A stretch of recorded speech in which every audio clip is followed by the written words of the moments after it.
Okay, maybe this will be a little bit better. Let me see what my audio settings are over here. My audio settings are,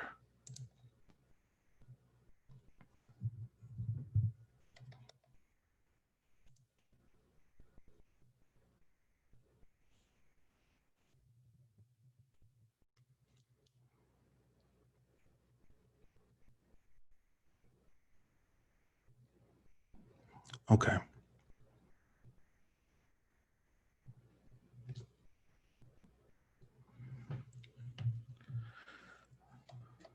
Okay, so here we are.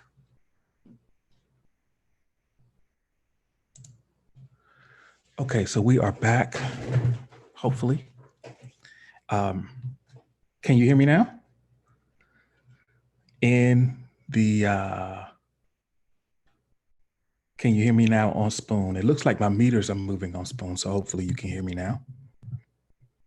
Good, perfect. Thank you so much for bearing with me. I appreciate you for popping back in as we begin another session of the Writer's Room. Everyone who's been patient with us thus far, I really appreciate it. My name is Jared Forte, and this is the Writer's Room. We meet here every Friday night at 9 p.m. to find some inspiration, find some community, connect with each other, and see if we can't create something special, create a special experience that hopefully we can take into the weekend and into the days, weeks ahead. Um, I like to try to get started just checking in with uh, folks who are in the room, all the folks who come in early and chill as we get things started. We have, let's see, who do we have in the room right now? Warrior is here. Nice to meet you, Warrior. I'm glad that you found your way to the writer's room. Ellie is here, who I'm always happy to see when she has a chance to pop through. Ellie is a talented visual artist as well as a writer. And Christopher, AKA Flipper, is here.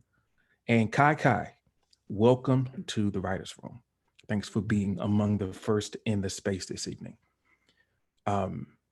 So as we move into the middle of August, a lot of times August is the time traditionally when people like took vacations and things kind of slowed down. And I'm wondering, with the way things have been this year, with the way that our time has been shifted in so many ways and our activities have been moved in so many different directions, I'm wondering what the end of summer feels like now. I think that it's possible to have the sense that we've been sort of cheated out of our summer because we haven't been able to do the things that we normally do to renew ourselves and get prepared for harvest.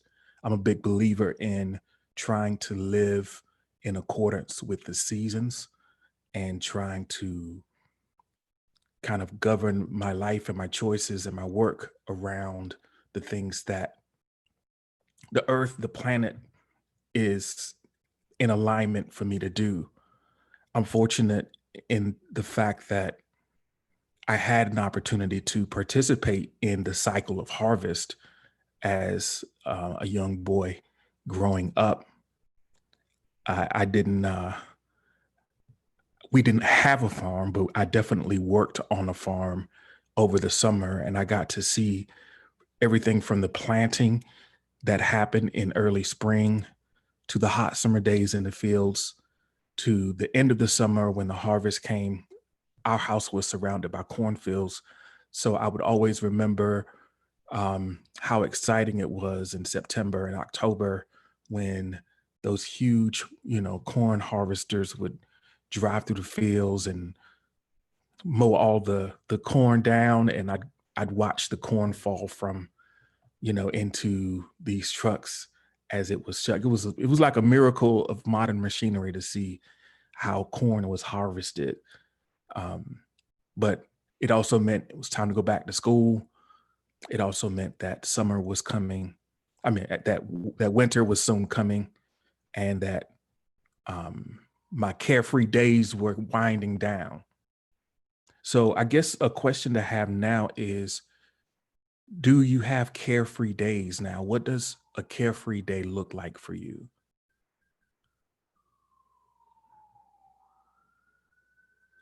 What does a carefree day look like for you? Do we give ourselves the privilege of having free time?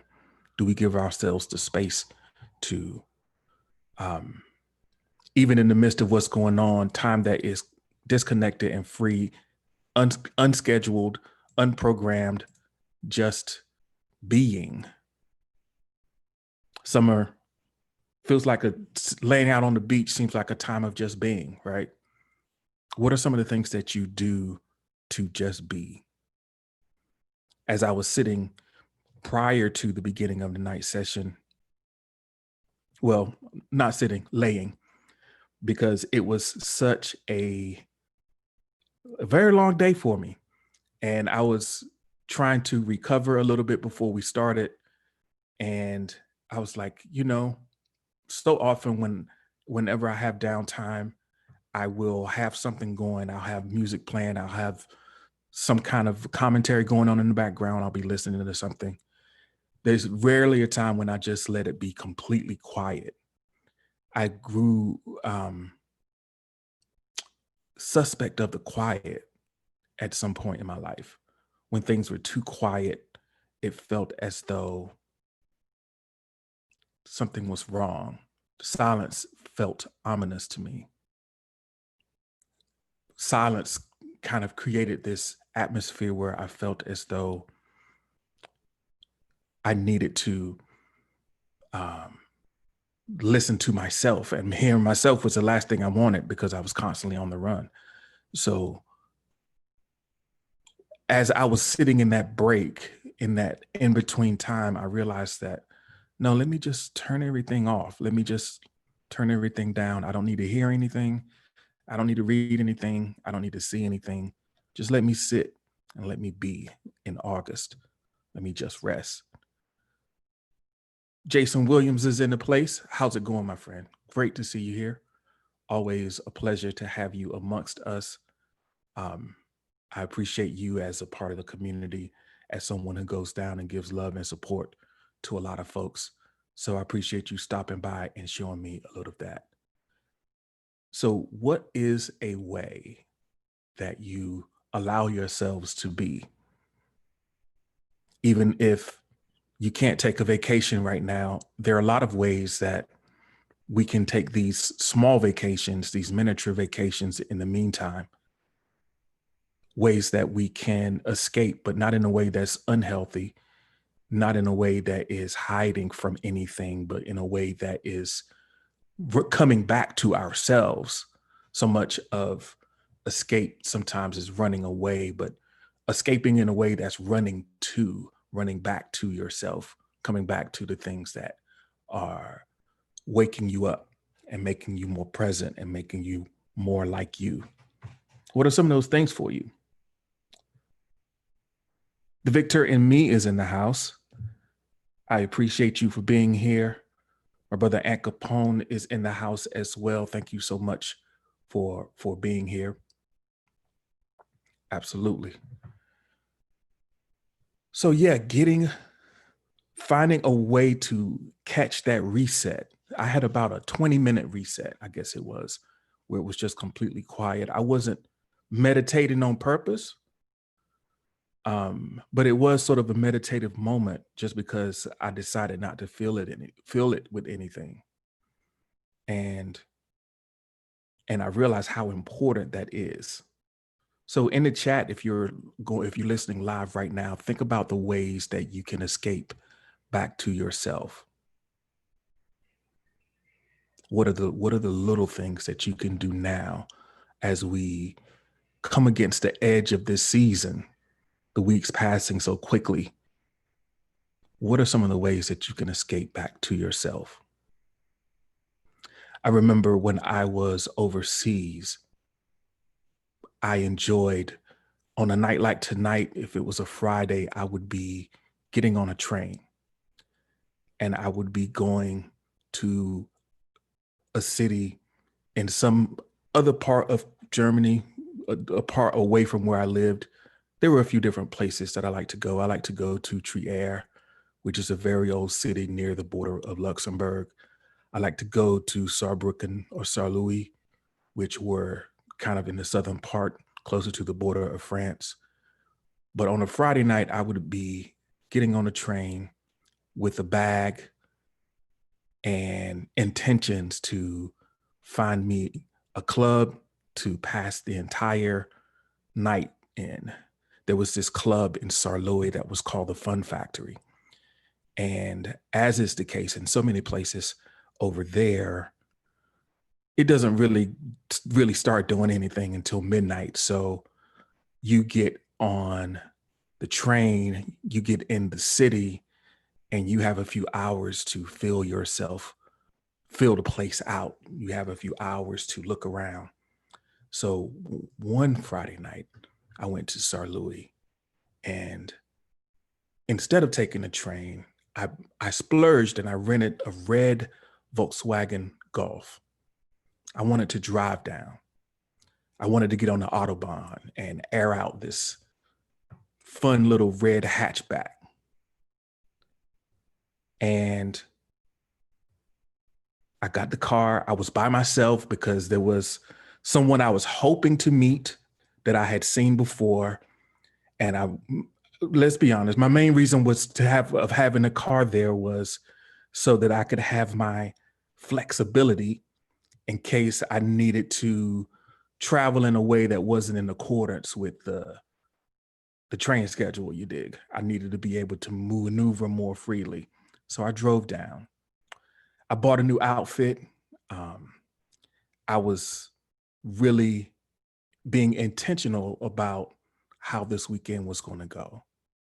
I showed up in town, and I went to a bar first just to have a few drinks to give the club time to catch a little fire. There was a very interesting waitress / bartender at the bar who spoke very good English, which was not a guarantee in that part of the country, but I was able to have a really good conversation with her. I'd only been there a few months at this point, so my German wasn't great. I had the conversation with her, and I was like, I feel like I could shoot a shot or something. I was like, I feel like I could shoot a shot. So I said, what time are you getting off? Why don't you join me? I'm going to go to this spot, and we are going to, maybe we can dance a little bit. Maybe we can spend a little extra time together when you're not working. I was feeling myself. So she was like, well, I'll come by later and I'll find you. So this is pre-cell phone era. Everybody wasn't walking around with a cell phone. So it's like, okay, this is where I'll be. Thank you so much for the spoons, Chadi. Thank you so much for being here. It's always great to see you. So I go to the club and I'm like, okay, she might come, she might not come. Either way, I'm doing it. So this club had a very interesting, this is about escape. This was me going to a new place, so it's kind of tied into this area of escaping. Maybe not to myself, but to finding a break from the ordinary. This club was called the Fun Factory. That's what it was. The translated to be Fun Factory. And when you go in there, you get a number, and you have a number, and you wear the number on your chest, like sort of like it's almost like you in a race or something, right? Got a number, so you walking around, everybody's got numbers on, and if you see somebody that you're interested in or that you want to talk to or whatever, you can just go up to the bar and leave a message for a certain number. And they had like a one of those boards, like a little like a stock market board, like where they had stuff going by, like a little ticker board, right? They had them up all over the court, all over the club, little screens, and they would like the numbers would like go across the screen. So um, if you got a message, then your number would be up, and you can go to the bar and see what the message was. It's like usually it was like meet me. I'm in this part of the club or something. It was, it was kind of cool. It was a really great way of breaking the ice. So, I'm there. I'm looking at I'm watching the board. I got a couple people who I dropped some numbers up there, say, yo, what's up, number such and such and such and such. Um, just leaving compliments. Sometimes it was just an anonymous comment. Sometimes it was an actual meet me on the dance floor. This club had like 4 different dance floors. It was a really big place. So it made sense that, you might bump into somebody and it might be hard to reconnect with them. But it was a really fun environment. And, I met people, I danced, and about 2:30, um, the girl who I had met earlier, she came. Oh man, Aunt, thanks, man. Thanks, man. I appreciate you. Appreciate you. Wow, thank you so much. So 2:30, here she comes. The girl from the bar, the waitress. And by this time it was already kind of slowing down a little bit. I mean, it was still a lot of people there, but the vibe was a little more chill. And I saw her and we kind of hung out for a bit. They had a little breakfast spot inside that opened at 3 and they started serving breakfast. So we just kind of talked and it's like, man, this is really going well. I'm glad that I drove and I'm glad that I got this nobility. Uh, so I'm thinking, okay, well, we about to go. Well, let's get out of here. Let's ride. I go outside and I go to the car and she's like, wait a minute, I need to go back in here. She had a friend with her that had her bag. She said, I got to go back and get my bag. Said, okay, I'll walk you back up there. I pulled the car up closer to the entrance because the parking lot had emptied. I had the car on and I got out and I stood outside the car. She walked in with her friend. So I'm standing outside the car. The car is running, waiting for her to come back out. And I hear a commotion, sort of like off in the distance. It's like somebody's yelling or screaming. It sounds like someone is in danger. And I go over, and as soon as I get like, a few, a few feet away or a few yards away from the car, I hear someone coming up behind me and I turn around and they jump in the car and they pull off in the car that I rented. So here I am, um, in the middle of a town. I'm hours away from base. I just got a rental car stolen from me, and I'm waiting for this girl. This girl is gone inside, and if I'm not there when she comes back, then it's a wrap. Like, you know what I'm saying? It's like, but I'm like, I can't just let this car go because, this is like a split second thing. It's like when they got in the car and started pulling away, I was like, I gotta chase them. In the back of my mind, I'm still thinking about the girl, but I chased down the car. Um, I started running. I was like rerunning what's happening, chasing after this car. And because it was a parking lot and there was a lot of traffic and it wasn't like they were going fast because there was too many people and stuff around because they couldn't. So I was running. They got to the edge of the parking lot and they were about to cross the street. If they would have turned and went towards the highway, they could have had the car. But they went straight across and went downtown. Downtown was, again, there was a lot of people on the streets, a lot of traffic, stoplights. They were like a block ahead. They got stopped at a light. They didn't run the light. They had already stole a car, but for some reason they didn't want to, like, well, I guess they didn't want to call no attention to themselves. So they were following the traffic laws. And thank goodness for my fine physical army conditioning at that point, because about 4 blocks into downtown, I caught up to them. I caught up to them in the car. And when they saw that I was catching up to them, they jumped out of the car and ran and left it. So I got the car back. Miraculously, I got the car back. But I'm like, okay, all right. Let me go back to the club. Let me go back to the club and let's continue. Let's see if I could pick up where I left off. Maybe this is a great story to tell, right? It's a great story to tell. I can tell, hey, I almost got the car taken. But when I got back, she was getting in the car with her friend and she had changed. She's like, no, I'm just gonna go. Cause now it seems like I'm a lot of drama, I'm out here getting cars stolen, I'm chasing down. Now it's not cool no more. And we just that was it. That was it. So I drove back. I drove back. It was about, by the time I got back, it was like 5 in the morning. And I drove back with, admittedly, it was a lot of regret. It was a lot of regret because I didn't ever see her. I never saw her again. Didn't have her number.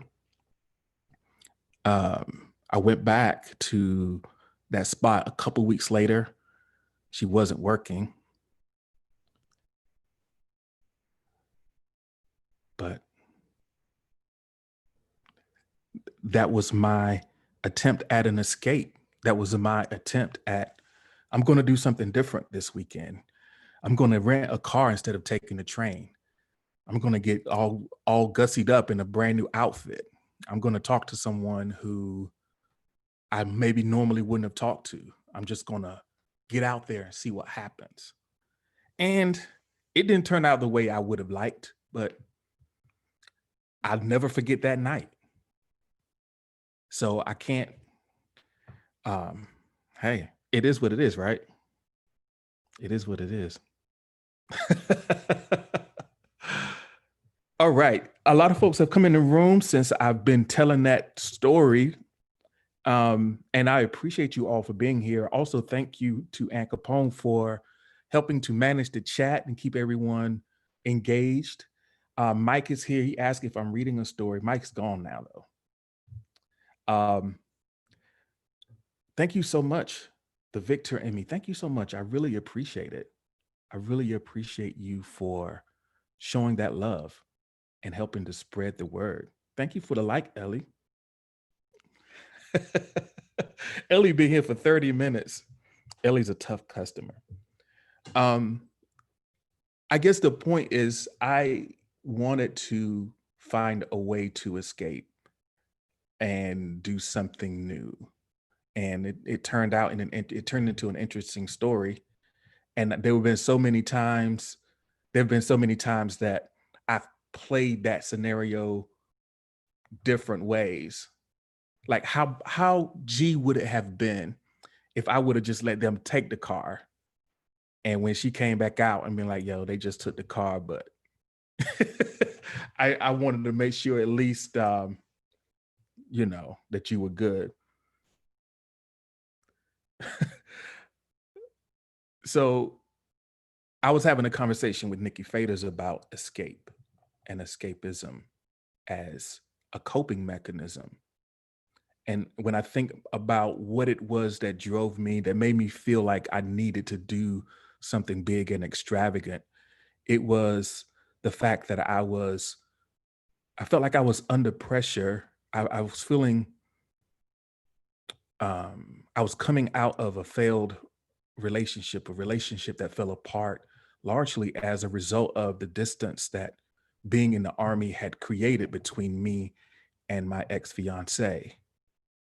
I was engaged when I went into the Army, and it was my intention at that point to do my time in the Army while my fiance uh, finished finished college and medical school, and then I would get out of the Army and go to school when she was done. And when I went in, she was going to Duke, and I was supposed to be at Fort Bragg, which is 45 minutes away. And yeah, I might have been doing some running around, but our thoughts were that at least I would be based somewhere that we could still stay connected to some degree, where she could drive down to see me, where we would be able to kind of maintain a connection. Unfortunately, um, the the geopolitical system had other things in mind. Unfortunately, I found my way to Germany because of the conflict that was going on in Bosnia. And while in Bosnia, my relationship with her fell apart in ways that are a spectacular story in and of itself, a heartbreaking and coldly ironic tale of betrayal between uh, amongst best friends. Um, when I was in Bosnia, I was usually able to call home or call back once a week. I could get in line and I could wait. Um, One second, let me check it. Do we sing songs that we wrote? Sometimes people call in and sing. Occasionally, if they've been like if they're already part of the community and have been around, I'm like, I'm open to all forms of creativity, but typically it's writing and poetry and stories and things of that nature.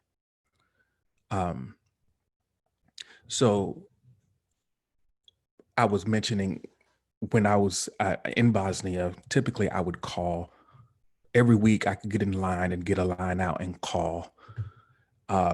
And those conversations were brief and fraught with um, anxiety and fear. And there was a coolness in her made me, that gave me the impression that she was pulling away. But I was deeply in denial of that fact because I was afraid and I needed for things in my life outside of where I was to be where I was, like the way they were in a place or in a way that I could understand them, because I couldn't bear having the ground pulled under me. So I was in denial and I saw the signs of like the distance between us, but the cost to her were what I had to look forward to. And I let myself just be, um, I told myself whatever story I needed to tell myself at the time to let that be a happy moment for me. As it would happen, as time went by and the situation in that area briefly became unstable again after a period of peace, I was kind of called out to a remote station for several weeks, during which I didn't have any communications with anyone. I wasn't getting any mail while I was there. I wasn't able to make any calls. And, I'm out there.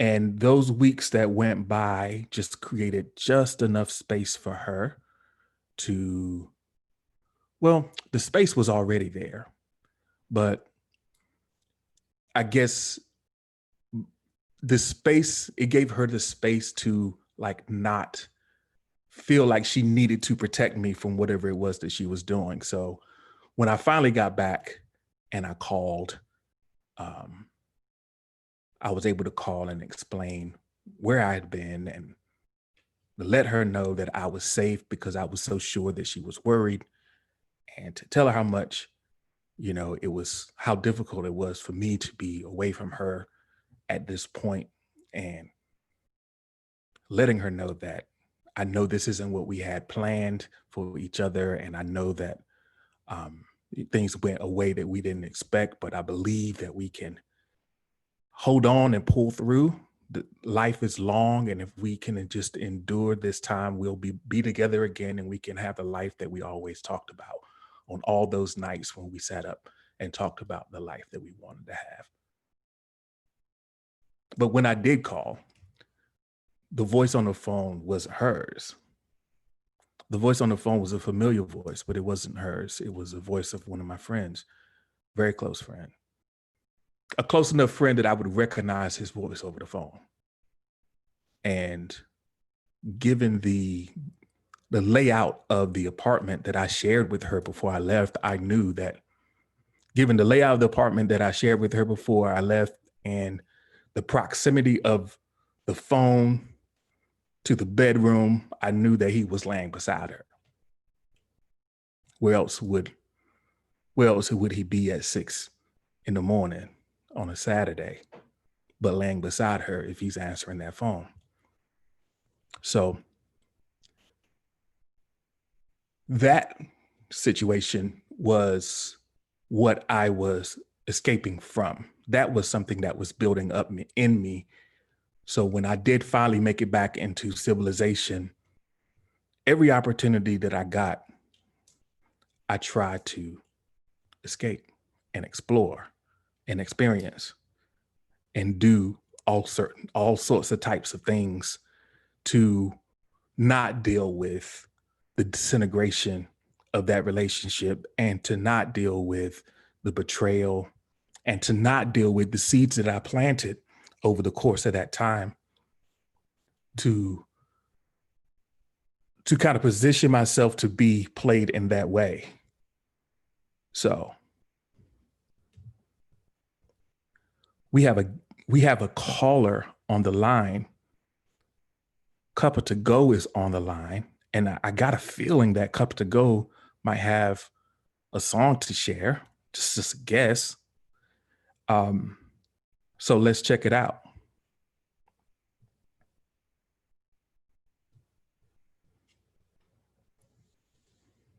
Hello. Hello. Should I call you Cuppa? Hi. Should I call you Cuppa to Go, or do we have another name that is a little that you prefer? Cuppa to Go or Cuppa is fine. Cuppa. Okay, Cuppa. Welcome to the Writers Room. I'm Jared. It's nice to have you here. I don't think we've met before, but I'm glad that you found us. Yeah, thank you. I've decided to just share a poem that I wrote a few months ago instead of sing. Thank you for coming on to share. I'm excited to hear it. Okay. I originally was gonna have like guitar in the background, but I think I'm just gonna sing it. It's called An Old Sad Painting. It's Old Sad Painting. Okay. Shaking hands greet me in my times. Smutty fingernails and abused thoughts. Tables and chairs turn from me quickly. I fill my body with sweet cherry wine, the blood of its soft fruits, and the tears of those who made it. Logic no longer dances with my spirit. The lady who made books on us both is no more. Her voice still burns my chest. Her scars always cuts my skin. Forever I will die. Until we meet. In heaven you sing. In hell I listen and cry. Before those days, I rushed in bars and beds of women, giving my last few pennies, feeding on my hatred to the young couples and on my unforgivable sins.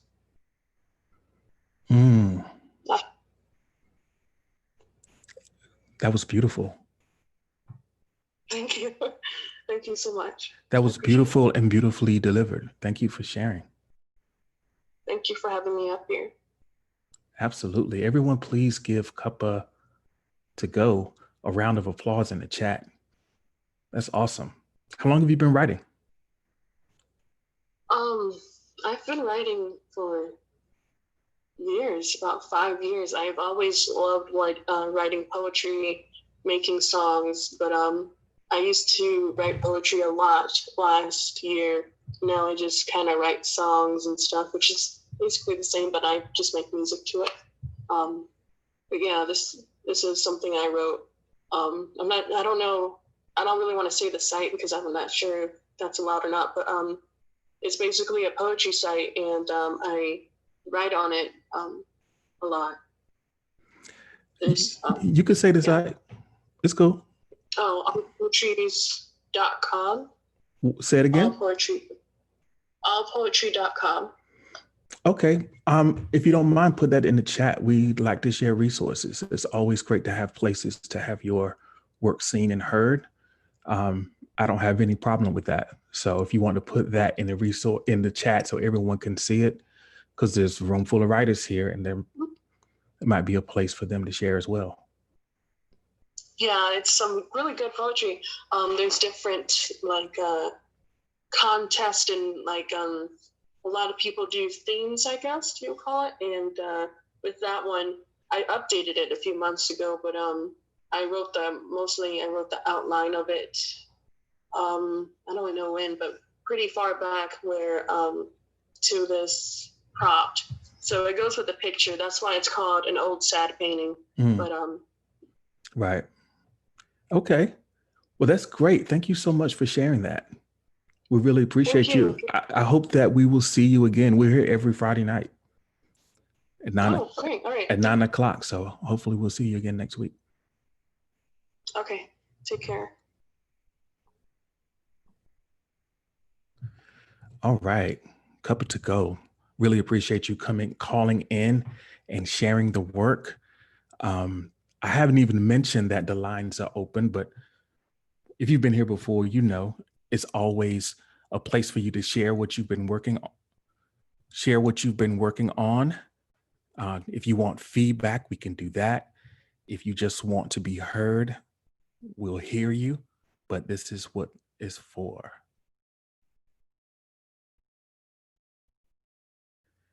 So there are a couple folks who've been here for a while who have projects that are ongoing. And if you want to call in and give us an update on something that you've been working on, that's absolutely fine. I do want to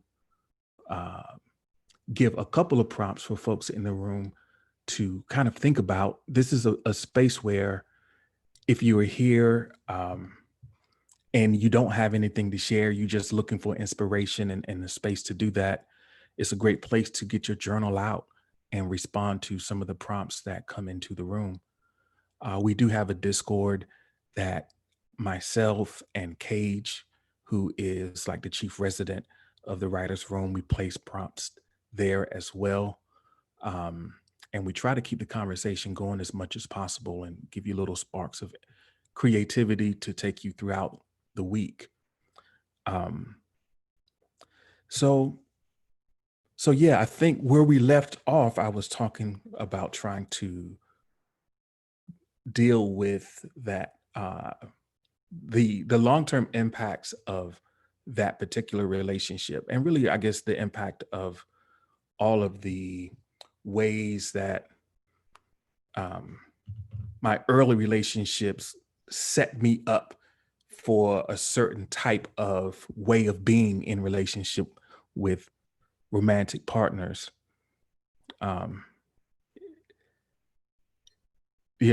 Trauma is real.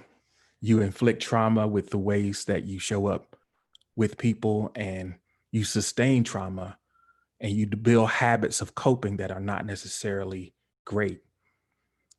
One of the tools that we have as creative people is the fact that we have the ability to alchemize that trauma and transform it into art and transform it into meaning so that other people can vicariously travel down those dark paths safely and find resolution and find solutions and find ways of being that can protect them from the fate that you suffered or from the fate that you imagine through the characters that you create.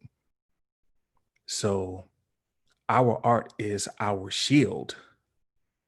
I know they often use the metaphor of the pen and the sword, but really the pen is also a shield. It's also an armor. It's there to protect us because one of the things, one of the most powerful elements of your defense is your awareness. Because when you are aware and awake, then you see the danger and plenty of time to avoid it. And there's no need to put up defense for an enemy that you have completely evaded. And your awareness that you can cultivate through the work that you do, through your own introspection, through your art, through your processing of experience and whatever form of creativity that you prefer, that can give you a shield, a force field, and a way of seeing and being that can be protective for you. So it's not all about offense, it's also about defense.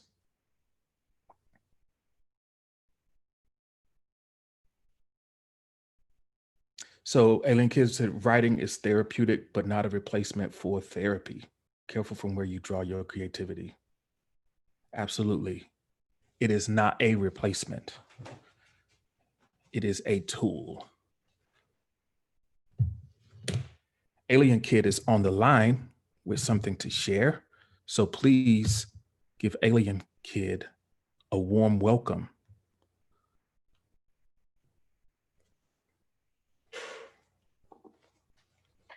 Hello, how are you doing?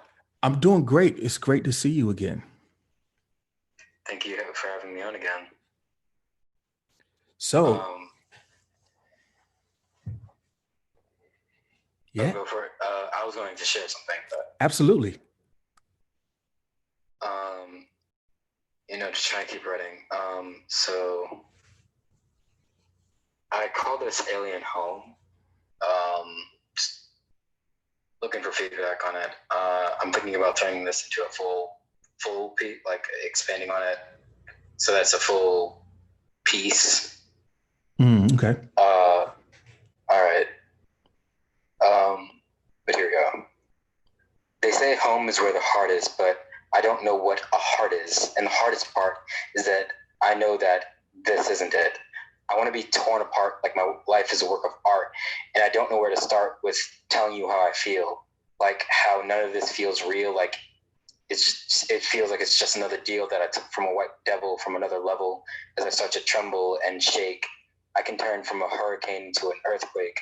Stay still till my palms shake as I try to make sense of all this pain in my head. I'd say that I'd rather be dead as you leave me unread again as I pretend to play pretend with these empty memories surrounded by paradise, but evade your eyes to a new surprise as they turn the knife and twist your neck and walk away from a car wreck because you're bleeding from a love text. And what happens next as you go from Superman and turn into Lex? Juxtaposition from premonitions. I didn't ask for permission to be myself, to save me from hell. But you can't tell how far we fell down into a shallow well of lost hearts from where we fell apart, where we didn't pick up the phone, where we finally found home.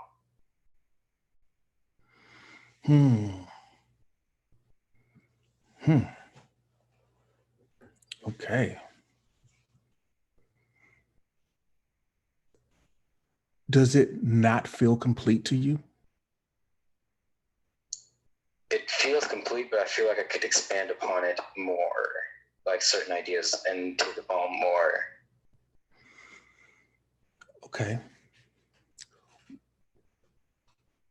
What aspect of this experience do you feel like you didn't explore? Is there something there's something left unsaid there? Is there something that you're trying not to say?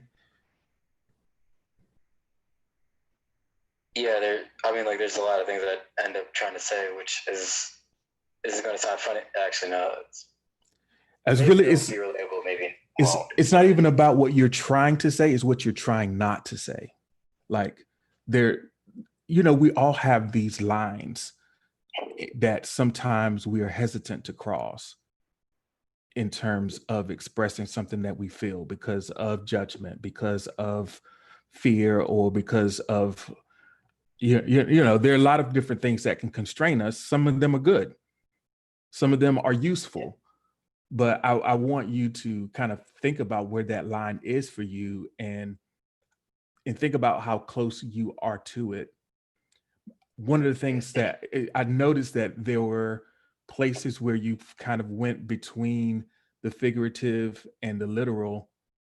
Um, so it might be interesting to think about leaning into that, going more rapidly from the figurative to literal, like using um, natural metaphors like earthquakes and hurricanes with modern technology like being left on red. Like that sort of juxtaposition can be interesting if you lean into it more forcefully and kind of really own that little piece that stood out, because those things really stood out when you made the switch from the natural and the figurative to a more literal and quote a modern visual. um what the images that I saw in my mind kind of dance between those two realms. So I don't know if you need to say more, but expanding it might just be a matter of going deeper into the places where you made those transitions between the natural world and the technological world, and seeing if you can kind of add a little bit of fire behind that, and it might feel like you will have reached the full emotional tenor of what was that you intend. I don't know yeah, if I see what you're saying. I don't know if that I see makes what you're any saying. sense, but because you're It looking makes a at lot of sense. okay. Okay. But a question I would ask though is, and because I feel like I'm terrible with words sometimes when I'm just talking, but have you ever wanted to say something like, those conversations where two people are in a room and there's something that needs to be said or needs to be talked, basically an elephant in the room, Right. but everybody is kind of just dancing around this elephant in the room. Right. They're about to say it, what they want to say, but then they'll just stop short. Like, I was going to tell you that, and then they'll just cut off. They'll be like, I was going to tell you that, never mind. The elephant What if the elephant in the room is the most pervasive. The elephant in the room is a rich source of creative exploration, because everyone relates to that. Everyone has been around that, has danced around an elephant. There's a gorilla sitting in the corner reading the newspaper. Never mind all that. I'm just going to go through the motions because that's not a safe thing to acknowledge. It's that thing where, if we don't look at it, it's not there. Yeah, I definitely can relate to that. And I think that is rich ground. And I mean, you bring that up, and that's sort of what I was getting at when I was saying, what is it that you are not saying? So how much can you?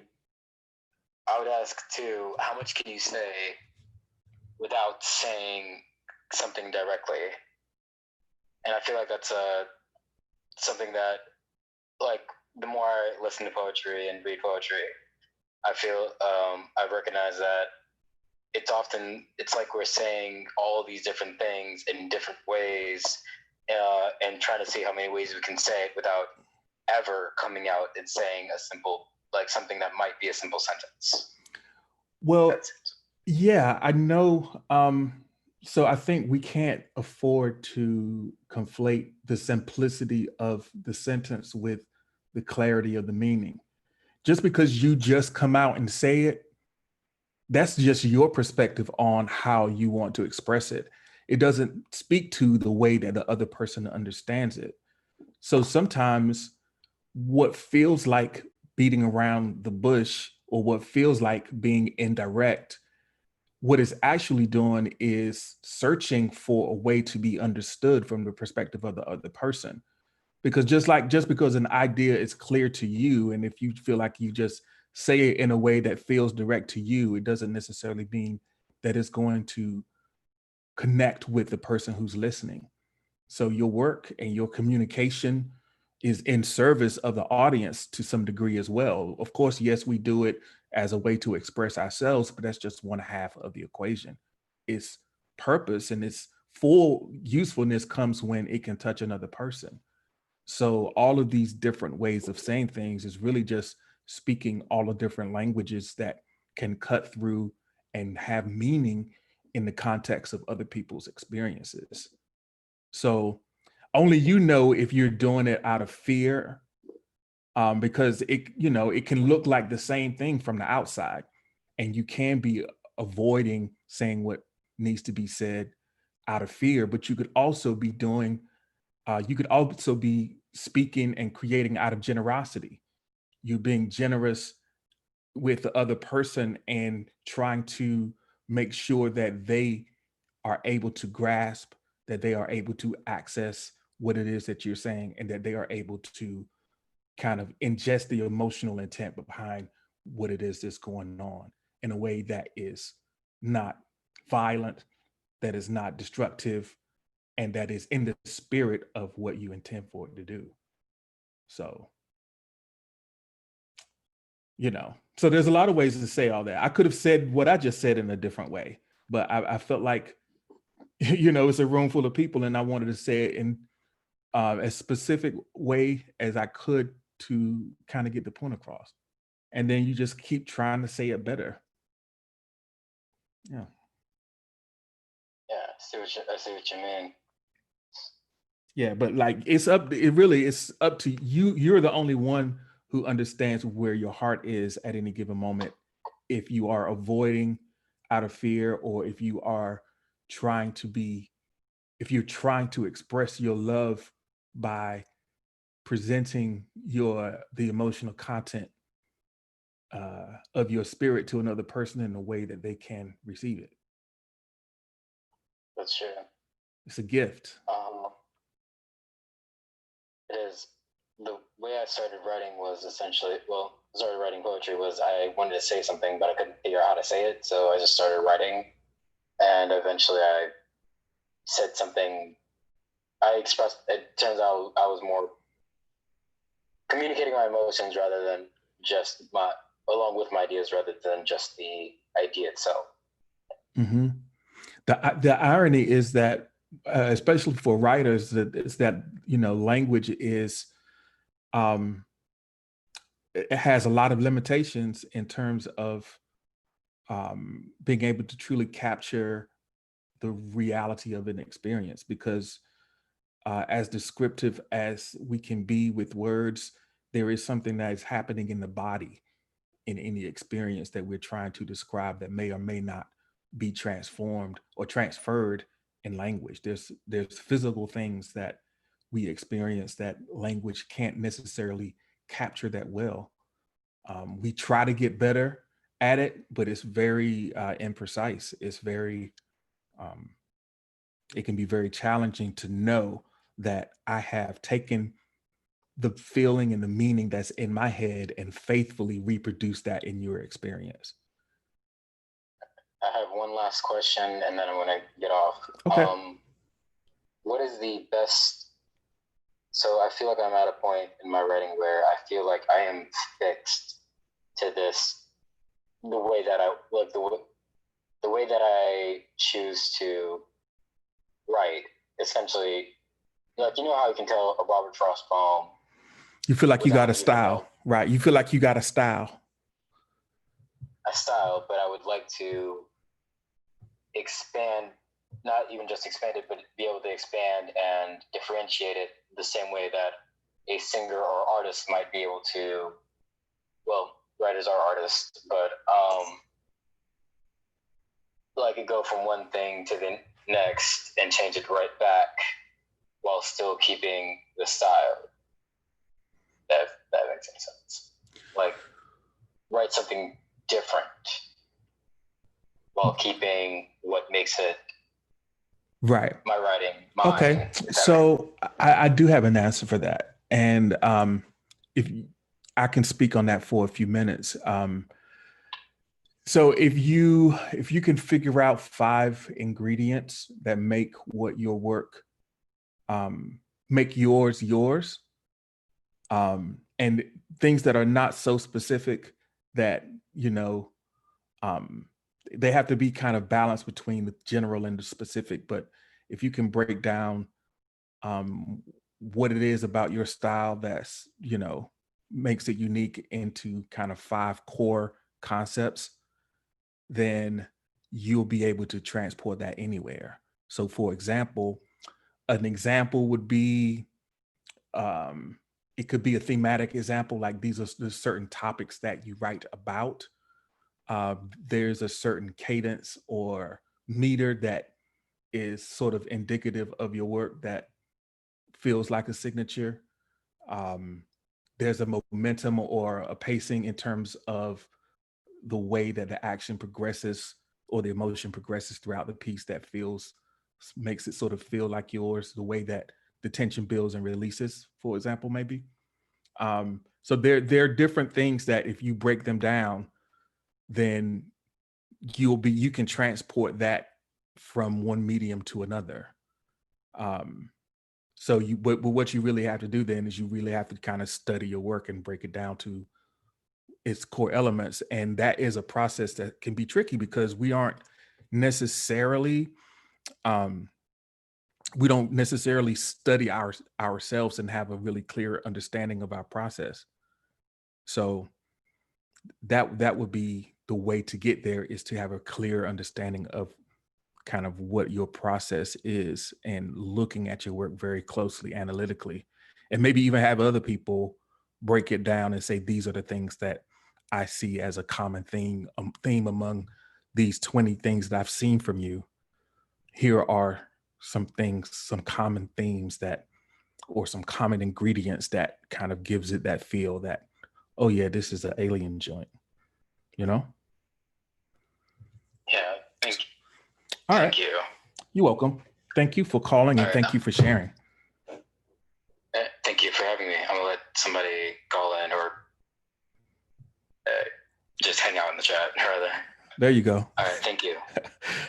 Everybody give Alien Kid a hand. Next up, we have an update from Raven.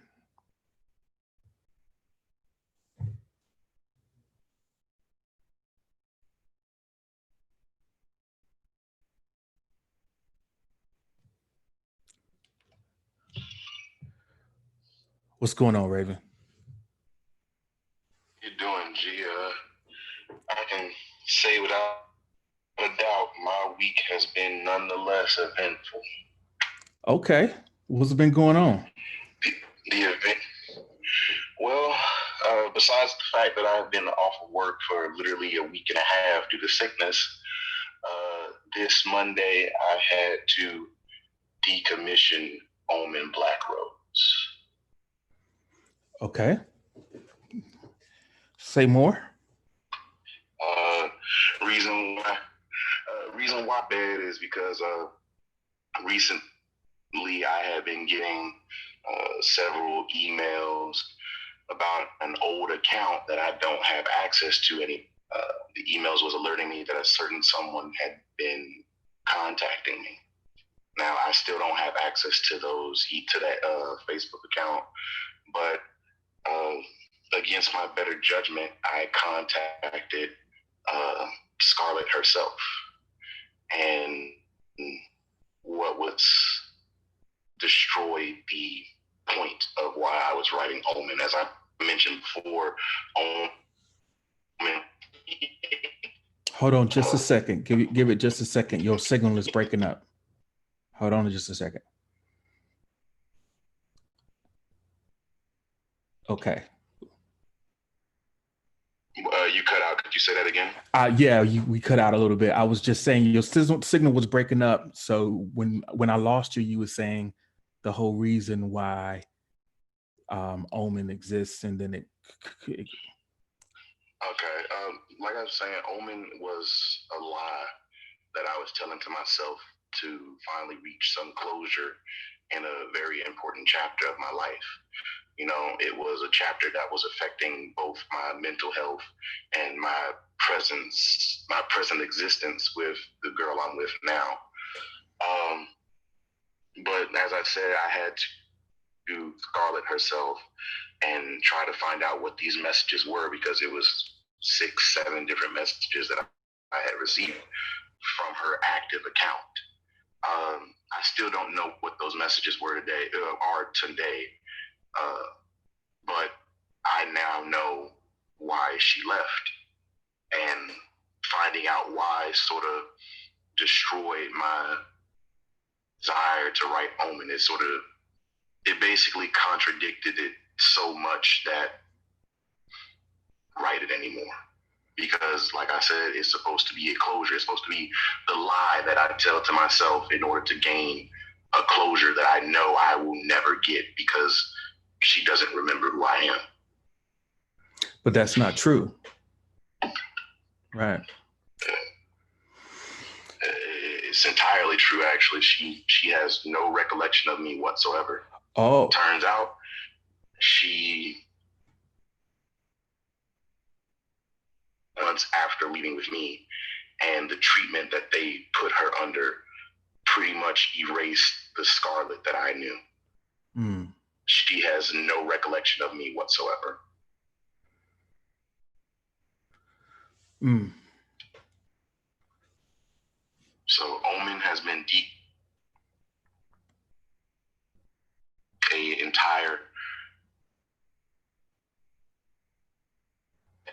ahead of time, just in case I either A, finished Omen, or B, couldn't finish it. Okay. Okay. Wow. Wow. Okay. So what now? Now I'm working on something that I know for a fact is going to be, it's going to be something that if I post it, I have to post it undoubtedly completely numb to anything and everything that comes my way. Because Omen was supposed to be a dark romance. As a person once said on the movie, the problem with a metahuman is the human part. Mm. The problem with a dark romance is the romance part. Darkness and romance is something quite hard to mix between one another. Especially with the way that I wanted to do it. As I said, the first time I ever met the writer's room and I talked with you, I wanted to dance that thin line between insanity and reality. I wanted to dance that line between darkness and light. I wanted to be that bridge that connected those two worlds. Well, now with the emotions that I have, with the re-engaging anger that I'm feeling, and just trying to cope with it and understand that I knew it was going to happen eventually, I have to turn to, once again, I have to relapse back to my old self, and I have to relinquish that emotion. Otherwise, it's going to end up possibly putting me back in a therapist chair. So, right. Yeah, you have to take care of your mental health first. That's the first priority. So there are definitely things that there are definitely ways that are healthy and ways that are unhealthy to engage with the contents of our lives. So if your awareness of your relationship with this event and everything leads you away from it, then that seems like the wisest move. So there's Go a, ahead. I'm sorry. So yeah, go, what I do hope, To actually, go ahead. I was saying, to fully answer your question earlier of what my next move is, the book that I am working on now is a mystery thriller, and the reason why it has to have that thriller aspect is, one, is because it's my coping, it's my therapy now, it's my way of relinquishing those emotions to the point where I don't completely relapse back into, my former self, into a former version of myself that was completely self-destructive, not physically, but life-wise, family-wise, friends-wise. It was completely self-destructive. The book that I'm working on now it's gonna be that book that it hits home with certain people. It's gonna hit home with a lot of people, whether it be in a positive or a negative. So one of the things that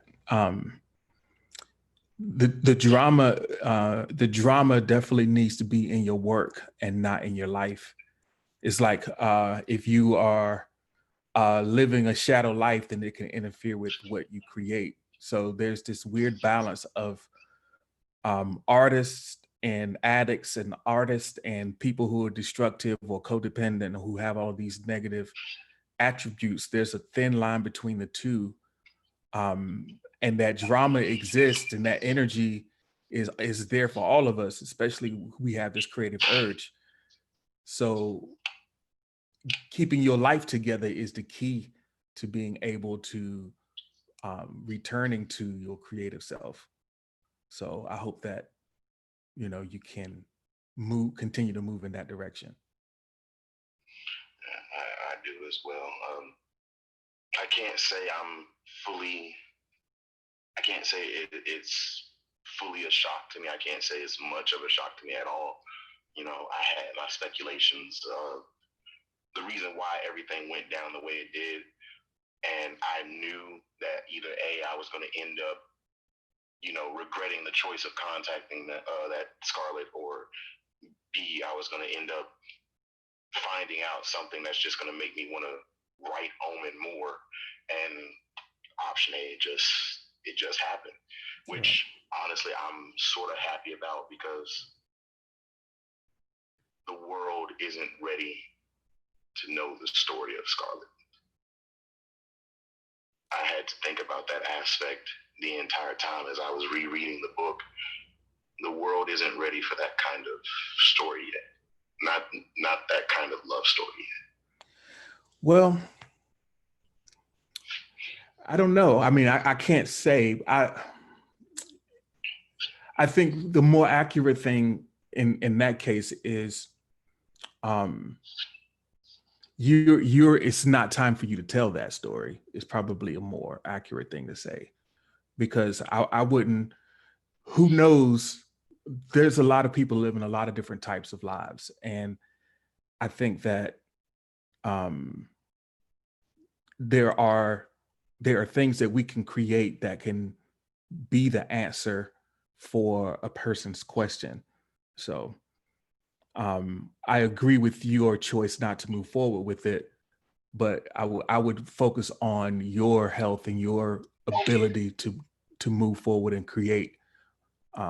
The world will be there, and if it ever becomes time to tell that story, we'll be here to hear it.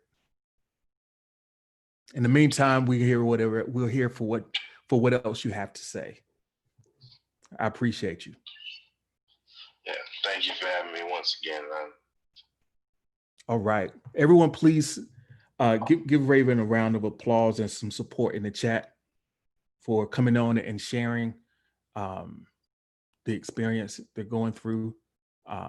We know that intersection between art and life, sometimes we need a certain distance away from things to create and share of our experience. So I'm glad that he's taking that space. So we got our manager on the phone, Christopher. He's coming on. He says he's going to do something different. I know he's been working on the project for a long time. So everybody give it up for Christopher. Hola. Hola, what's happening, man? I want to say thank you to you and Amp for coming today. It was a pleasure to be there. I know we had, you did have a writer's room session on Tuesday night. You opened up the space, and a couple of the folks came in to hang out and just kind of chill together. Unfortunately, you lost internet connection at some point. But because I only do this session once a week, I encourage others who are part of the community to get together other times if you want to share stuff. Sometimes it might seem a little, you're not ready to share it here, but if it's just a few people in the room and you want to share it in that context, it might be a little more comfortable for you. So make sure that you follow, make sure you follow Flipper. And when he decides he wants to go live, it's another space that you can come and share, another space that's supportive. And sometimes I'm able to pop in there as well if my work schedule allows, just to kind of hang out. It's different if I'm in the chat and not talking. I can also still give feedback though. It's actually easy for me to give feedback in the chat when I'm not talking because I suck at the chat when I'm talking. As many of you who've come in and out of the room probably can tell. I see Mr. No Show is in the building. I appreciate seeing you here.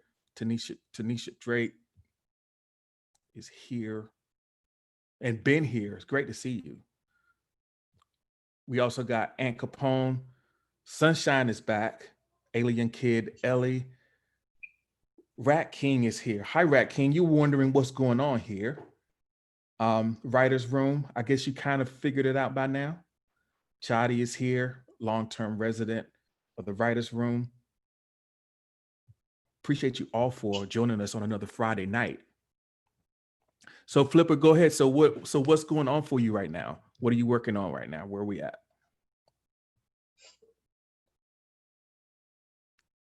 It's almost school time. It's almost school time. So back to school, going back to school, going back to college, getting back online.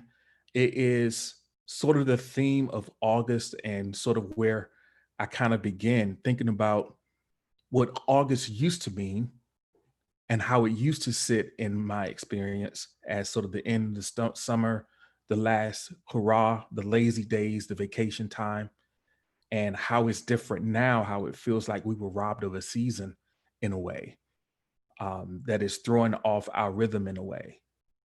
Our experience of passing time is so tied to the things that we do at appointed times during the year. So by us missing a season and missing the season of renewal and recreation and escape, what do we have to sustain us when the winter comes? You know, that is sort of the question that we have. Dreamyville Tarot just came into the room, as well as Country Girl. Country Girl 15. Thank you so much for joining us in the Writer's Room. We're here every Friday at 9 p.m. where the lines are open. We share ideas and we provide inspiration and motivation and words for creative people. The lines remain open for anyone who would like to share. If you have writing to share, if you've been here before and you want to update on projects that you have going on, that's also welcome and appreciated. We are also streaming live on YouTube right now. And if you want to see me, I'm looking real crispy. Actually, it looks like I lost my connection on YouTube. I've been talking all that junk. I just looked over at YouTube and I'm a spinning wheel right now. Maybe it'll catch up. All right. So did you have any other updates, Chris?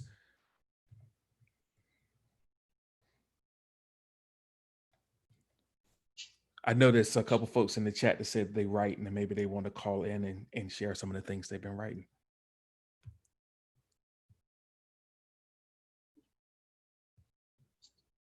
Nothing new yet. Okay, it's all good. Well, I know I appreciate you helping manage tonight, and we'll definitely stay connected.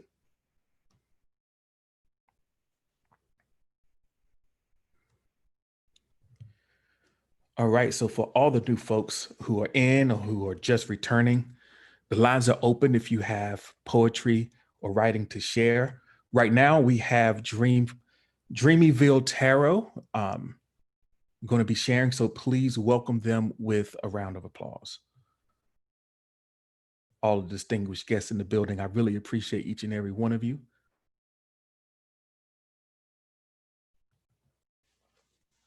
Hello. Hello, Dreamyville Tarot. I'm Jared. Welcome to the Writer's Room. You can call me Theo if you'd like. Can you Since that seems like an easier, shorter name. can you say it again? Theo. Theo. Okay. Mm-hmm. Perfect. Okay, Theo. What would you like to share this evening? Well, I'm going to let you choose. Would you like to hear my song or would you like to hear some of my poetry? Let's do poetry. Okay. Typically, we are pretty writer poetry. Every once in a while, a song, but the vibe is typically just mostly poetry and prose. So. Okay, I have 7 different pieces, so you can choose 1 or 2. Do you want me to write the names in the chat? I'll pick a number between. Everybody pick a number between 1 and 7. Put it in the chat. The chat is a little bit behind us, so I don't know if they are in an order that makes sense to you. Okay, I see a 5 in the chat. I see a 3 in the chat. Okay, we'll do 5 and 3. Okay. 5, 3, and 7? I don't know how long they are, but if that makes sense, sure. Also, before you start reading, are you wanting feedback or are you just wanting to share? I would like some feedback. Okay. Also, I do have a warning over all of my stuff because all of my stuff tends to be very emotional. Okay. So I'm just kind of putting a warning out there. So most of my stuff is actually pretty sad. And I'm making sure everybody knows that before I say anything. Okay. Thank you. I mean, I wouldn't want anybody to get upset. Oh, okay. I appreciate that. This one is called White Lies. With pretty white lies, I look up you with innocent eyes. You using your lies like a disguise. I begin to fantasize. The more I fantasize, the more the rope ties. Your white lies were my demise. That was number 5. Okay. All right. Can you do me a favor? Yes. Can you read it again, just a little more slowly? Mm-hmm. Okay. With pretty white lies, I look up to you with innocent eyes. You using your lies like a disguise. I begin to fantasize. The more I fantasize, the more the rope ties. Your white lies were my demise. Okay. All right. My stuff gets deep. So yeah, I think that one of the things that always jumps out to me when I hear, and it's just a specific quirk of the English language, that the I rhyming sounds like the word I, the first person. So when I hear work that really uses that as sort of the central rhyme scheme, I'm hearing it as first person. So even though it seems like you are speaking to someone else or about someone else, there's almost like a subconscious thing where you're speaking about yourself. A lot of my poetry is based off of situations I've been in.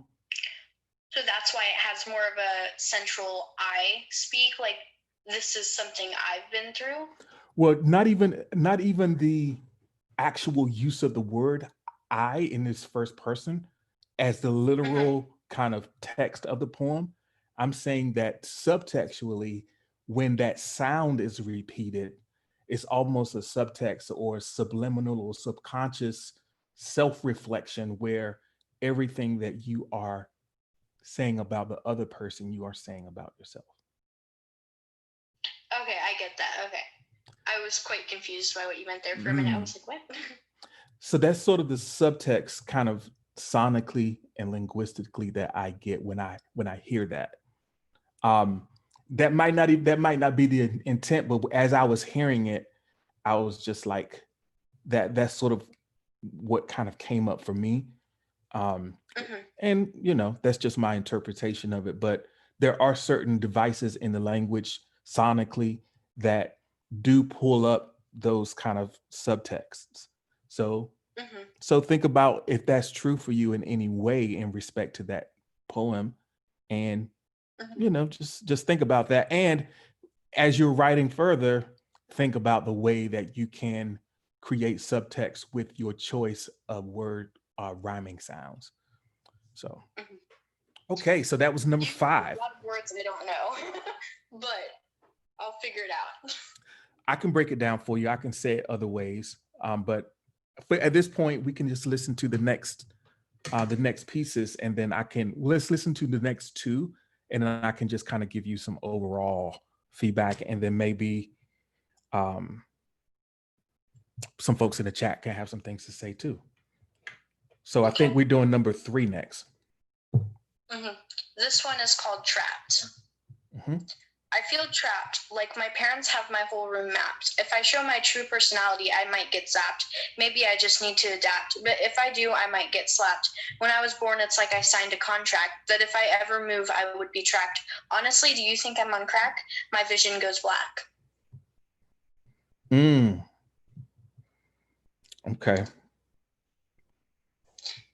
Okay. And that was number 3. Okay. This one is number 7, which is called Rain. I actually wrote this during a poetry slam type thing that I did on Spoon. Okay. So the topic was rain, and this is what I chose. Rain is just the sky crying because everybody keeps on lying. I don't think I can keep on trying. The rope just keeps on tying. My thoughts keep intensifying, but I just keep defying. Tonight I won't be dying. People keep replying, don't do it, don't go. Even with my scars on show from when they used to flow, my spirit's low. But as I look up, I see a crow and even a doe. Maybe I just won't go. The rain is now going slow. Now I know I do not have to go. Okay. That was very slammy. You said you wrote it for a poetry slam? Okay. How long have you been writing poetry? For maybe a year at most. Okay. I haven't been writing for very long. Okay. What do you enjoy most about it? I like the fact that you can put emotion into it, and you can kind of like, in a way, you can be like, okay, well, I've had such and such a base, or I've had such and such happen to me. Maybe I can incorporate what emotions I felt into this poem. It's very emotional. It's very personal to me, at least. So I like the fact that you can just get personal with it and it not be like something like fiction wise. Right. Like if you would see a normal book, you would see maybe fiction, unicorns and all this stuff. And none of that really is based off of the person's emotions. I like poetry because you can base it off of yourself in a way that's not yourself, kind of. Right. If you get what I mean. Yeah, I do understand what you mean. And I think that as you continue writing, as you continue to put more words down, I encourage you to, do you journal at all? I don't journal because parents. Okay, I can dig it. So you don't have that privacy, so you feel like you have to encode everything. Yep. Okay. Have my own secret language and everything. Okay. All right. Well, once you have the space to capture those thoughts, and I understand, like, by wrapping it in art, it feels like a safe place. But hopefully, you can keep that creative spark alive and learn even more ways to dig into that emotional content and and continue to grow. So I appreciate you coming on and sharing. Thank you so much. Thank you so much for having me. Theo, I shall everybody. be in the chat.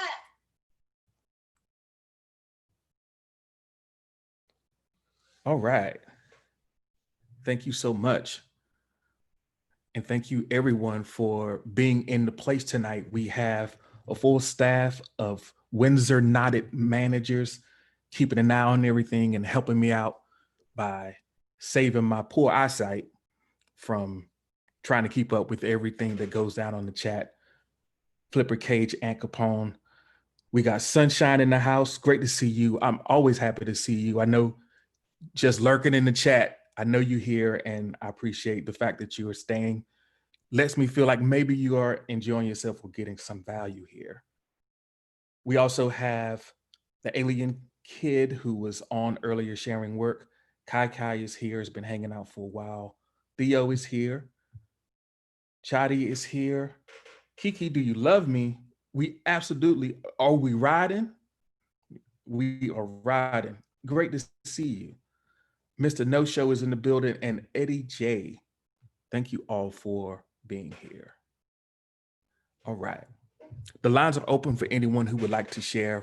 I know it's been a while since I've seen some of you, and we are still here. This is session 21 of the Writers Room. We've been here for 21 consecutive Fridays, and it's just a testament to how time is passing. Because, you know, when you start keeping track of stuff like that, it's like, man, time is moving. 21 writers' rooms. So much great art has been shared in this space. And I'm so grateful for all the creative people who have made a contribution to this community and to added their voice to the voices that are here. So before we started taking calls, I was kind of recounting a little bit of a period in my life that had a huge impact on me emotionally, has colored my relationships, my romantic relationships, my familial relationships going forward, and kind of set the tone for what I describe as the lost decade. Like I had a window of time in my life where I just felt I was completely out of sorts. It was the time after I got out of the military, and that 10-year period. So I'm old, y'all. I've been out for a while, but the 10 years right after I got out that was like the lost decade for me. There was a lot of unresolved, trauma, a lot of unresolved emotional confusion. I wasn't creating anything for the first big chunk of that time. I was just making a big old mess of my life, acting out, and denying all the things that needed to be addressed in my life. You tough, right? So Sunshine would like to share a poem. So I hope Sunshine will call in to share. So that lost decade is something that I don't necessarily speak about a lot directly in my work. It's something that I'm really trying to process, understanding how I got there and living in abject fear that I can return there.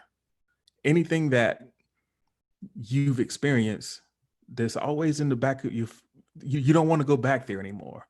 And it kind of drives you a little bit. But I'll get back to that. Right now, I want to hear from Sunshine. Sunshine 23 is how I'm reading it. I might get corrected here shortly.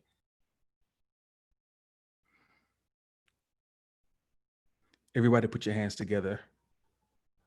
Give a warm welcome. Hello. Hello. Did I decipher your name correctly? Yeah. Okay. That's I'm a little bit nervous. Thank you. Before you start, I know you said you're a little nervous and you probably want to get it over with and get off, but I just want to say how much I appreciate you. for being a part of the community and showing up, hanging out, and even if and you know, just chime in here and there. I know that sometimes, you know, when you come into a space, it's like, I just want to sit here. I'm just going to listen, and that's completely fine. I just want you to know that I do see you and I appreciate you. Thank you. All right. So the poem that I wanted to share, it's called The Last Day. Okay. All right. With the sorry. With the world and with you, I said as I talked to the moon, no more lights nor nights gone today. I felt comfort above all looking for you. Those were the words I said in June. With the world and with you, would the stars be reborn anew? The world would end and be finally in tune. No more lights nor nights gone today. Our broken hearts would be gone too. Thinking melancholy would be too soon. With the world and with you, would the trees know its value that no one knew? When the valuable air would be gone by noon? No more lights nor nights gone today.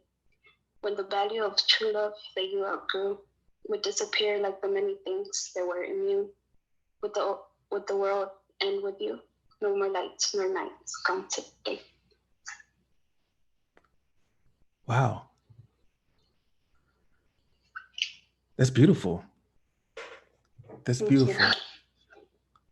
One of the things that's, so the refrain of the world, will the world end with you, and the way that you were able to maintain that rhyme scheme throughout, really impressive.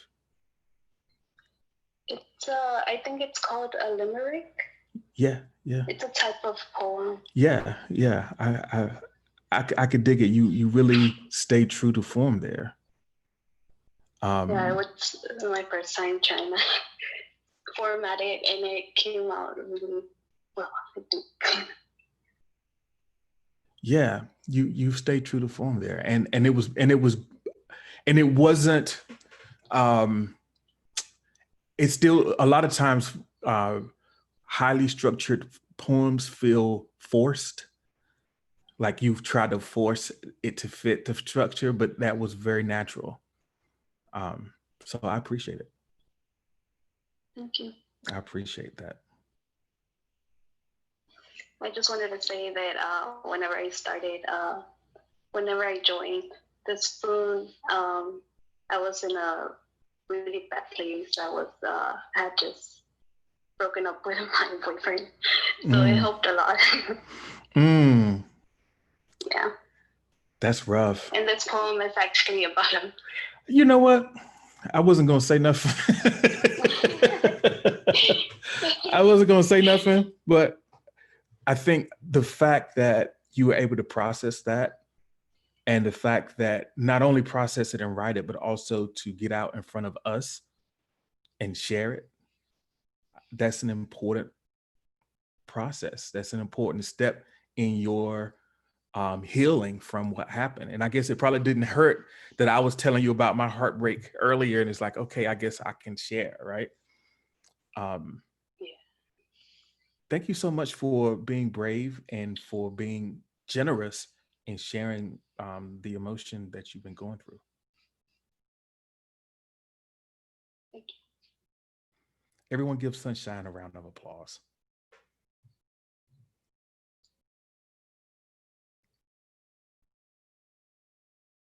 Thanks so much for the like. We have some folks in the room, some new folks that came through. Let me see. Thanks for the like, Maury Hugh, Rianne Birch, Yvonne Destiny. Thank you so much for coming to the Writers Room. My name is Jared. We're here every Friday night at 9 p.m. This is Writers Room session 21. I'm extremely happy to have you here. So here is Maury Hugh.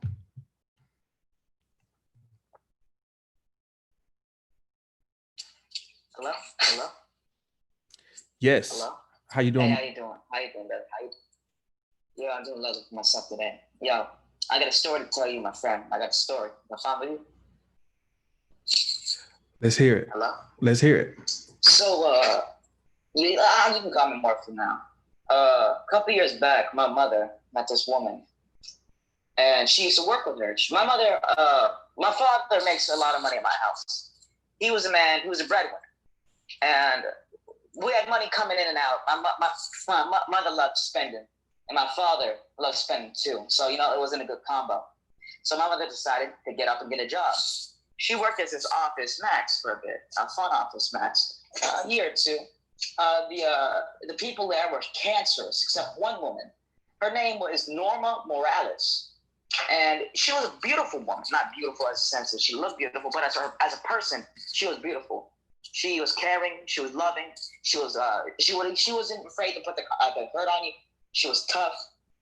She was the kind of person you would want to be your grandmother. Okay, and she really felt like a grandmother, because the grandmother I have in America, because I'm a Filipino. I was born in the Philippines. The grandmother I have in America, my actual physical grandmother, she's senile, and I can't really talk to her. I can't learn the things she learned. So that's why I connected so deeply with this woman who I've only known for a year or two, maybe. And a couple years go by, and her daughter, which is demon spawn, she had 3 kids. The youngest son, her middle daughter, and the oldest son. The oldest son was a fine guy. He was a chill lad, man. I'm telling you. The youngest, my dad knew the youngest. He worked with the youngest for a bit. But after the whole situation, let's skip over the block and go to the straight stuff, okay? So how do I put this? So the biggest meat of the story is that she was killed by her own family. She was killed by her daughter and her daughter's children. And let me elaborate, because that might sound wrong, but it'll be much easier explaining it. So her daughter got into this huge legal custody battle over her 3 children down in New York. The reason this was so strenuous was because her daughter was already poor and couldn't afford it. So what she decided to do was she was going to become a loving mother and go up to New York and help her get her children back. Hell, that daughter, let me tell you something, she was evil. She was really evil. She was pure evil, as I tell you that. She was there for about a year. She was tortured. She was beaten. She was yelled at. She was put under stress, all for a year. But you know what? She kept going. She kept chugging through. You see why? Because that was her daughter. And you know what? She didn't know any better. She did what her God told her to do. And hell, I respect it. But she was a smoker. And you know stress, right? Stress releases a chemical in your brain, which can really affect you in some ways. The ways I'm telling you is cancer. It can increase cell mutation. And she was already a smoker then too. So there was already all that going on. So she would come back with the 3 kids. But I don't know what was going on after that. There was some weird legal things. And she came back to Georgia, where I'm in right now. And she came back with the 3 kids. The youngest, like I said, the middle, and the oldest, like her kids. So the youngest was a baby. He couldn't do nothing. The middle, I'll tell you about him later. And the oldest was fine. He would just hang around and chill. But let's talk about the middle kid. The middle kid, he was, let's just say, if the word hate is a strong word. You should say that word for someone you truly hate. I would say I hate that kid. I would say if he were to come near me, he wouldn't be breathing, because he's the main reason she died. So we come to Georgia. She lives with her for like 3 months after the whole New York debacle, and she gets terminal cancer, breast cancer at first. It seemed like she was going to heal, but the doctor basically prescribed she needs to chill out, hang out, and she supposedly was going to be fine. But hell, he was a monster. I'm telling you that. He would curse at her. He would yell at her. If one time I thought he was going to hit her, and hell, if he hit her, oh, you better watch out. I swear to God, I'm still pissed about it. I'm still really pissed about it. But after the whole situation, she ended up in a hospice, and then ended up back at her brother's house. She kept going to the brother house, the hospice, all that back and forth, all that BS, bureaucratic nonsense. and he ended up just staying at her brother's house until she died. I remember the morning I came to her house, the brother's house, the morning she died, and I talked to her. I sat down. She can only move her head up and down. She couldn't speak. It was like the life was already been sucked out of her. We had a conversation, and I don't want to talk about that conversation. I'll keep that personal, but it was a great conversation. Man. It was a good time. But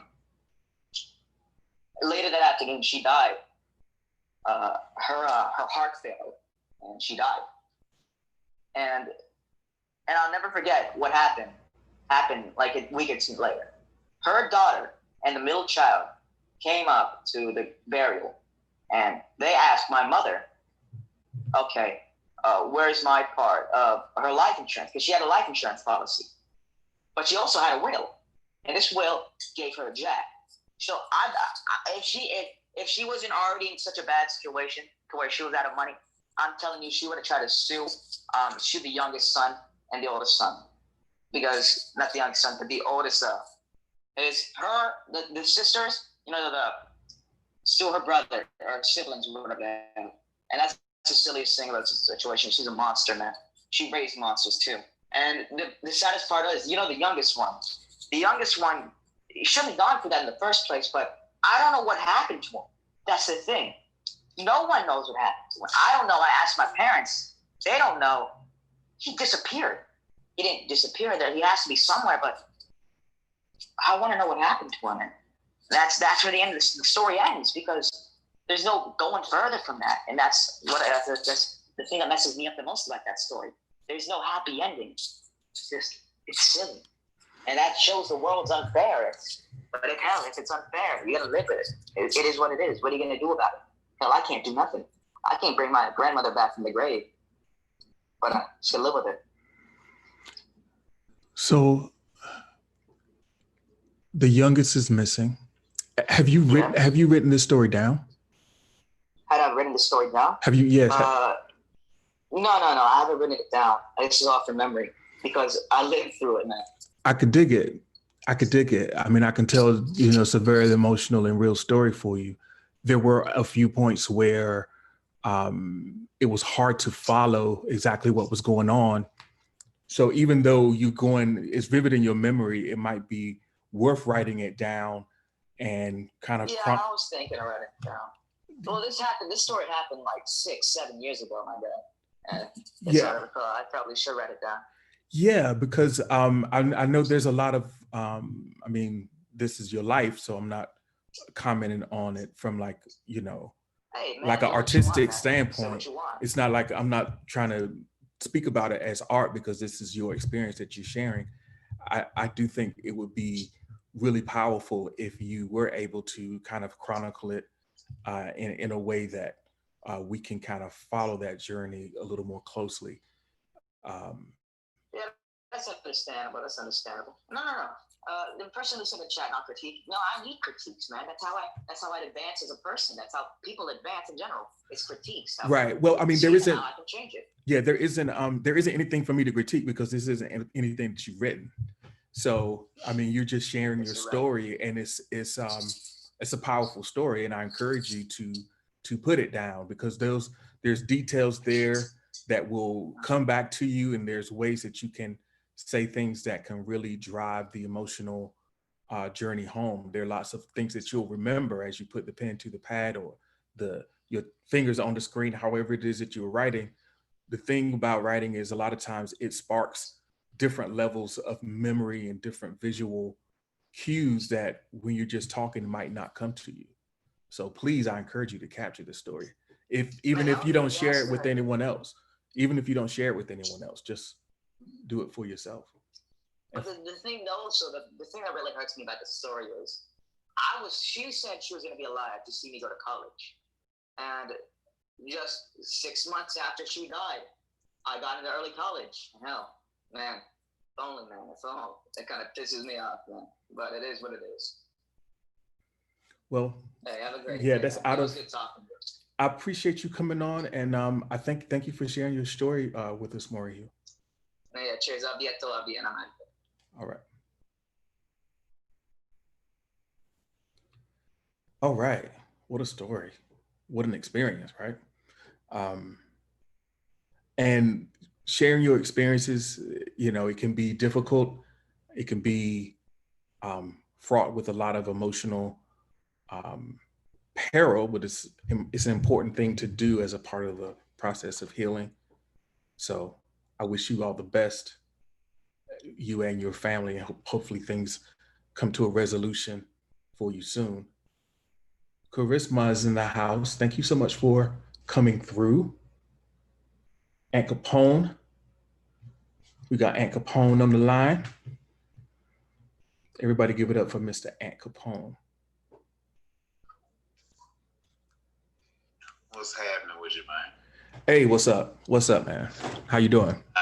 Pilot, man, you know what I'm saying? I had to stop through, man, you know what I'm saying? I enjoyed everybody's work tonight, man, you know what I'm saying? I truly did. This was a good writer's room tonight, you know what I'm saying? A lot of things got shared, a lot of things got put on the table. And, I enjoyed my experience tonight. But, you know what I'm talking about? I got a little something. All right. You probably done heard this 1,000 times before. You already know what it is, man. I'm talking about.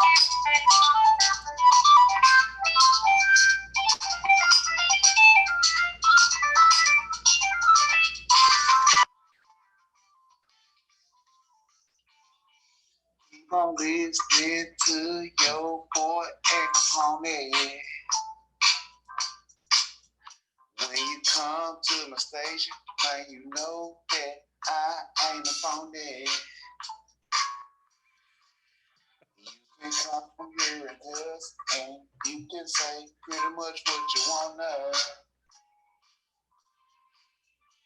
Ain't no gun to your head, just keep listening, know what I'm saying? I'm a hunter. Keep on listening, keep listening, X on it. Come to the station, now you know that I ain't a phony. Hey. And Capone. Who I miss? Yeah, and Capone. Had to drop that John on your page and right. Hey, you know what? So I'm looking at the clock and I'm about to turn YouTube off so I can play some music that's not going to get my things. You know what time it is, since you're going to come on and get it going like that. That's what's up. That's what's cracking, man. I know that's what you're here for. Hold on. Yeah, that's what I'm here for, man. All right, let me stop this real quick. Give me a second. We're gonna reconfigure. Get some beats bumping real quick. We coming into the part of the writer's room where we let some bars fly on y'all real quick. Yeah, we about to switch the game up. He done threw the battery in my back. And since the gang is here, I see Mr. No Show in the building. There's no way I could do a